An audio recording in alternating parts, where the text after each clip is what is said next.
Nagabenta ki khubor baman kasni pet but subscribe ya u Antor News. Kublai pi baro kini kilong ki khubor bamta kasni. Kakertong MP ke NPP na Shillong Parliamentary Constituency kakong Emprin Lingdo klaong menta kasni bakum kanong yalam pat ba klalong lupa kala penkre bani khunni ke election ngadai kanong yalam jeng upat ba ke jeng penkre jonga na benta ke election kadai ke jeng im jonga. Ngam tharai badang hapen kre shu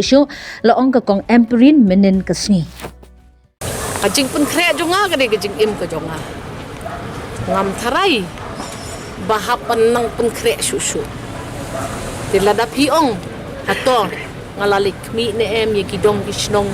ibadon saudong jong ka one parliamentary constituency. Yes ngalale ya kata. Kijing pun kre ki bakam kerpang. To ya kataru ngalapan ya keren hang ni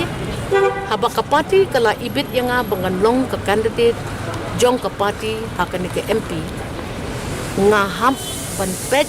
bangalet saman kisnong kitau kat bangala hakini ki candidate banai ki bansa atrai ke MP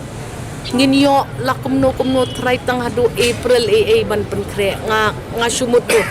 election commission pat dep announce kata ringa suong kumni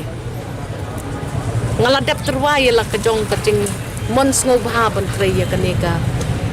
ya ka election benong MP jong ka one Shillong parliamentary seat jong ka state kajong ni kala nakibat ba ki ibit kin bot hiya nga ngan persangkat bala ngam kwa ban kerentan mentan namar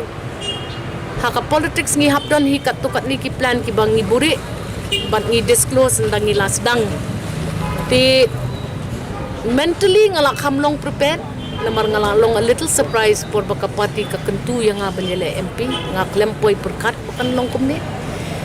din ray physically pat nga hapan pen kre shibon ki iki ngan sa launch formal launching ya ka campaign jong nga sometime on the 8th or 9th of January ngan sa pen EAP ka plan ka bangadon pat nga kermen bagi pat ba kin pediang kakermen bagi bakin pediang yang akum ke candidate kani kedi kesin ke beningkong ke ba kalong kami kayo lan banlong winning candidate na ka one Shillong parliamentary seat pat judon kentai ki job